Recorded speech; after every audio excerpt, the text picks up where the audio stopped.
এভাবে চিকেন রান্না করার পরে এত ভালো ঘ্রাণ আসছিল, বাসার সবাই তো বলছিল কখন রান্না হবে। আজকের চিকেন রান্না করার জন্য এখানে আমি সব কিছু গুছিয়ে নিয়েছি।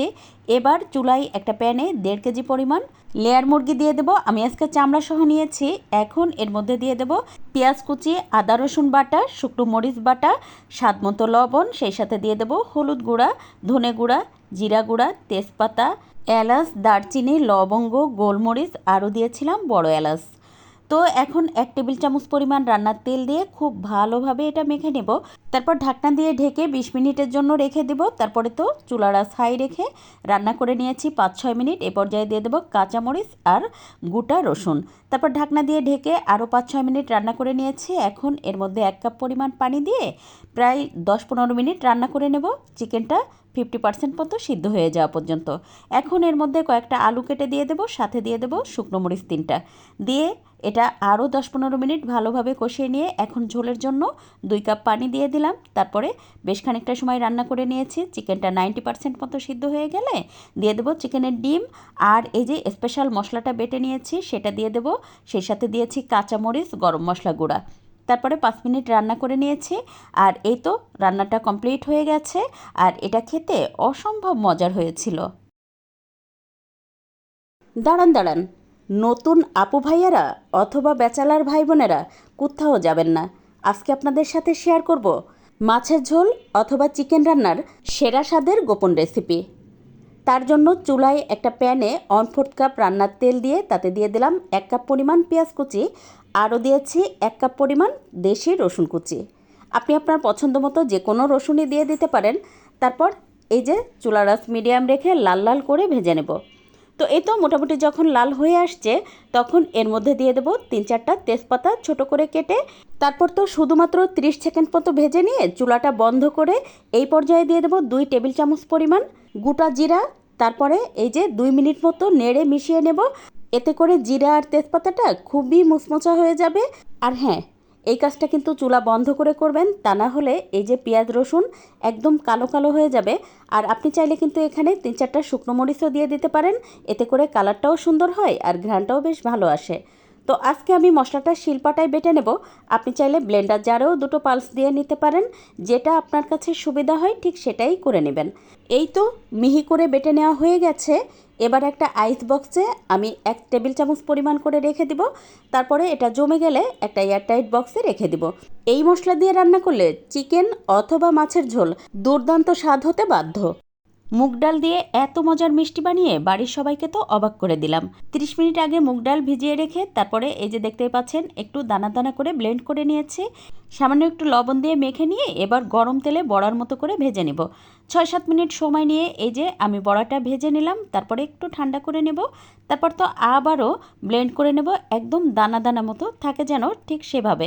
আপনি চাইলে শিলপাটায়ও বেটে নিতে পারেন। এবার অন্য একটা প্যানে শিরা তৈরির জন্য দিয়ে দেবো চিনি, তার সাথে দিয়েছি পানি, আরও দিয়ে দেবো ফুড কালার, সেই সাথে এলাচ গুঁড়া।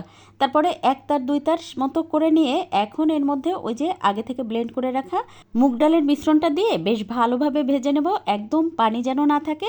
এবার এর মধ্যে দিয়ে দেবো বাদাম কুচি, কিশমিশ, তার সাথে দিয়ে দিলাম 2 টেবিল চামচ পরিমাণ ঘি, আরও দিয়ে দেবো গুঁড়া দুধ।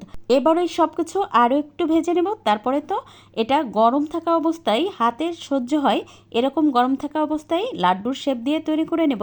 এভাবে লাড্ডু তৈরি করলে বাজারের কেনা লাড্ডুর থেকে অনেক বেশি মজার হয়। আজকে তো ডাল রান্নার ইতিহাস পাল্টে দেব। এভাবে যদি আপনি একবার ডাল রান্না করেন তাহলে আপনিই হবেন ডাল রান্নায় সেরা। আজকের ডাল রান্নার জন্য এখানে মুগ ডাল, মুসুর ডাল বেশ ভালোভাবে ধুয়ে পরিষ্কার করে নিয়ে 30 মিনিট ভিজিয়ে রেখেছিলাম। তারপর রান্নার জন্য চুলায় একটা প্যানে দিয়ে দেব, সাথে দিয়ে দেব টমেটো কুচি, পেঁয়াজ কুচি, তার সাথে দিয়েছি আদা রসুন বাটা, আরও দিয়েছি হলুদ গুঁড়া, স্বাদমতো লবণ, একটা কাঁচামরিচ। বেশ ভালোভাবে মেখে নিয়ে 2 কাপ পানি দিয়ে দেব, সাথে দিয়েছি তেজপাতা, এলাচ আর দারচিনি। ঢাকনা দিয়ে ঢেকে দিলাম রান্না হতে। আর দিয়েছি গরম পানি এদিকে অন্য একটা চুলায়। এই তো সিদ্ধ হয়ে গেছে। তারপর একটা ডাল ঘুটনি দিয়ে বেশ ভালোভাবে ডালটা ঘুটে নিয়ে এর মধ্যে 6 কাপ পানি দিয়ে দেব। এবার দিয়ে দেব ধনে গুঁড়া, জিরা গুঁড়া। এবার ডালটা 15-20 মিনিট বেশ ভালোভাবে জাল করে নেব। এখন ডালটা ফোড়ন দেওয়ার জন্য দিয়ে দিলাম তেল, তার সাথে দিয়েছি পেঁয়াজ কুচি, আরও রসুন কুচি, সেই সাথে দিলাম শুকনো মরিচ। এবার এটা বেশ ভালোভাবে ভেজে নিয়ে সরাসরি ডালের মধ্যে দিয়ে দেব। আর এখন এটা 1 মিনিট মতো রান্না করে নেব। চুলা বন্ধ করে দিয়ে দেব কাঁচামরিচ আর ধনেপাতা কুচি। ব্যাস, এই তো হয়ে গেল অসম্ভব মজার ডাল রান্না। আর ডাল কিন্তু রান্না করার পরে কোনোভাবেই খুব বেশি সময় জাল করবেন না, এতে করে ডালের টেস্ট ভালো আসে না। আজকে ডালের সাথে রেখেছিলাম আলু ভর্তা আর ডিম ভাজি। আলহামদুলিল্লাহ, তৃপ্তি করে খাওয়া হলো। মা, খালা, দাদি, নানিরা কিভাবে এত মজা করে মাছের ঝোল রান্না করতো জানেন? অত শত মশলা না দিয়ে শুধুমাত্র এই স্পেশাল মশলাটা দিয়ে রান্না করার কারণে মাছের স্বাদ হতো অসম্ভব মজার। চুলায় একটা প্যানে রান্নার তেল দিয়ে তাতে পেঁয়াজ রসুন লাল লাল করে ভেজে নিয়েছি। এবার এর মধ্যে তেজপাতা আর দিয়ে দেবো গোটা জিরা। এটা ভালোভাবে মুচমোচা করে ভেজে নিয়ে শিলপাটার উপরে ঠান্ডা হতে দেব। এখন ওই একই প্যানে দিয়ে দেবো রান্নার তেল, সাথে পেঁয়াজ কুচি দিয়ে দেবো, আরও দিয়ে দেবো আদা রসুন বাটা। তারপরে দিয়ে দেবো আলু আর শিম, বেশ ভালোভাবে কষিয়ে নেব। এবার দিয়ে দেবো স্বাদমতো লবণ, হলুদ গুঁড়া, শুকনো মরিচের গুঁড়া। আরও 2-3 মিনিট কষিয়ে নিয়েছি। এখন এর মধ্যে সামান্য একটু পানি দিয়ে আরও 3-4 মিনিট বেশ ভালোভাবে কষিয়ে নেব। তো ঢাকনা দিয়ে ঢেকে একটু কষিয়ে নিয়েছি। এখন তো এর মধ্যে ঝোলের জন্য পানি দিয়ে দেব। তো আমি আমার পছন্দ মতো 2 কাপ পানি দিয়ে দিলাম। এখন ঢাকনা দিয়ে ঢেকে দিয়ে রান্না করতে দেব।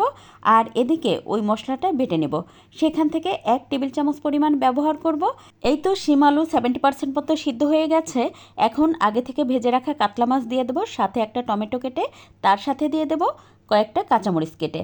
ঢাকনা দিয়ে ঢেকে 6-7 মিনিট রান্না করে নিয়েছি। এবার এর মধ্যে বেটে রাখা মশলা দিয়ে দেবো 1 টেবিল চামচ পরিমাণ। তারপর ঢাকনা দিয়ে ঢেকে আরও 3-4 মিনিট রান্না করে নিয়ে নামিয়ে নেব পছন্দ মতো ঝোল রেখে। এভাবে যদি আপনি একবার মাছ রান্না করেন তাহলে আপনি হবেন মাছ রান্নাই সেরা।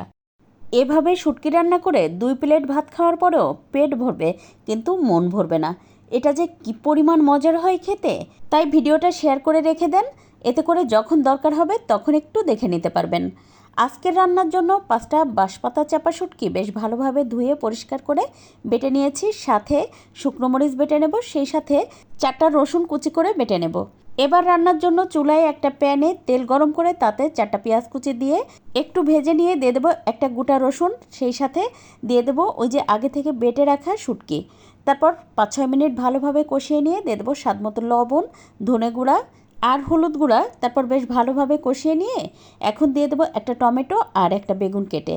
এবার সব কিছু 2-3 মিনিট কষিয়ে নেব। এখন এর মধ্যে আধা কাপের একটু বেশি পানি দিয়ে 5-6 মিনিট এটা রান্না করে নেব। এখন এর মধ্যে 3-4টা কাঁচামরিচ দিয়ে আরও 4-5 মিনিট রান্না করে নেব। এই তো রান্নাটা পুরোপুরি কমপ্লিট হয়ে গেছে। আর এভাবে আপনি চাইলে পুঁটি শুটকি দিয়েও করতে পারেন, এটা খেতে অসম্ভব মজার হয়। এভাবে যেদিন শুটকি রান্না করি সেদিন তো ভাতের চাল একটু বাড়িয়ে দিতে হয়, তা না হলে ভাতে শর্ট পড়ে যায়। এটা সবাই অনেক বেশি পছন্দ করে খায়। দেখতে থাকেন, আশা করি আপনার ভালো লাগবে আজকের ভিডিও, তাই শেয়ার করে রেখে দিবেন আপনার টাইমলাইনে, এতে করে যখন দরকার হবে তখন তো একটু দেখে নিতে পারবেন। শুরুতেই শিলপাটায় দিয়ে দিলাম 5টা চাপা শুটকি, সেটা বেশ ভালোভাবে বেটে নিয়েছি। সেই সাথে শুকনো মরিচ আর রসুন দিয়েও ভালোভাবে বেটে নিয়েছি। এখন চুলায় একটা প্যানে তেল দিয়ে তাতে দিয়ে দিলাম পেঁয়াজ কুচি, 2 মিনিট ভেজে নিয়ে দিয়ে দিলাম বড় সাইজের একটা রসুনের কলি, আরও দিয়ে দেবো বেটে রাখা শুটকি। এখন এর মধ্যে দিয়ে দেবো স্বাদমতো লবণ, 1 চা চামচ পরিমাণ ধনে গুঁড়া, 1 চা চামচ পরিমাণ হলুদ গুঁড়া। 5-6 মিনিট কষিয়ে নিয়ে দিয়ে দিলাম একটা টমেটো কুচি, তার সাথে দিয়েছি একটা বেগুন কুচি। এবার বেশ ভালোভাবে এটা নেড়ে কষিয়ে নেব। প্রায় 7-8 মিনিট সময় নিয়ে কষিয়ে নিয়েছি। এখন এর মধ্যে আধা কাপের একটু বেশি পরিমাণ পানি দিয়ে ঢাকনা দিয়ে ঢেকে 6-7 মিনিট রান্না করে নেব। আর এই তো দেখতেই পাচ্ছেন তেলটা উপরে উঠে আসছে। এই পর্যায়ে দিয়ে দেবো 3-4টা কাঁচামরিচ, আবারও একটুখানি রান্না করে নিয়েছি এই 3-4 মিনিট সময় নিয়ে। এবার তো রান্না পুরোপুরি কমপ্লিট হয়ে গেছে। এখন এটা নামিয়ে পরিবেশন করে নেব। এই রান্নাটা কমপ্লিট হওয়ার পরে গরম ভাতের সাথে না খেয়ে কোনো উপায় থাকে না। যারা শুটকি প্রেমী আছেন, আমি তো বলবো একবার হলো এই রেসিপিটি ট্রাই করে দেখেন, অনেক ভালো লাগবে।